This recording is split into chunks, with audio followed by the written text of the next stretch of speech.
Can I reschedule or cancel my USCME exam?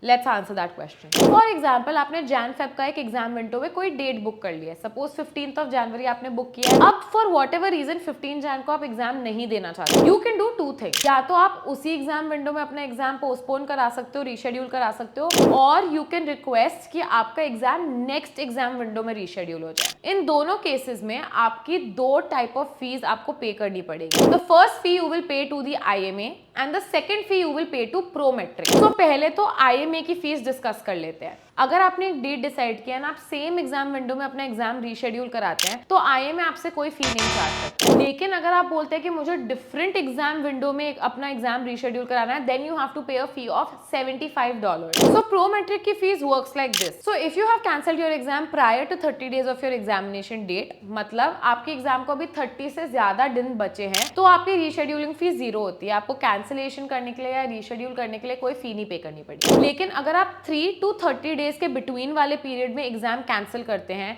या reschedule करते हैं, तो आपको $50 की एक फी पे करनी पड़ेगी. You will be refunded the exam फी, लेकिन $50 की फी है जो आपको पे करनी पड़ेगी. अगर आप एग्जाम कैंसिल करते हैं in less than 72 hours, then that counts as a no show. आपको कोई रिफंड नहीं मिलेगा, कोई रीशेड्यूल नहीं हो पाएगा. Now if you decide on rescheduling your exam to another exam window, तो IMA तो आपसे $75 चार्ज करेगा ही, लेकिन प्रोमेट्रिक के लिए भी आपके लिए वो एक कैंसिलेशन जैसा ही हो जाएगा.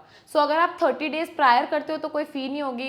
72 आवर्स टू 30 डेज के विद इन वाले पीरियड में करते हो तो आपको $50 पे करने पड़ेंगे, एंड विद इन 72 आवर्स करते हो तो आपकी पूरी फी जाएगी. So these are the challenges that you get when you want to either cancel or reschedule your exam. Yes, you can do it, but you will have to bear the cost for it. I hope this was helpful for you. Have a commerce question?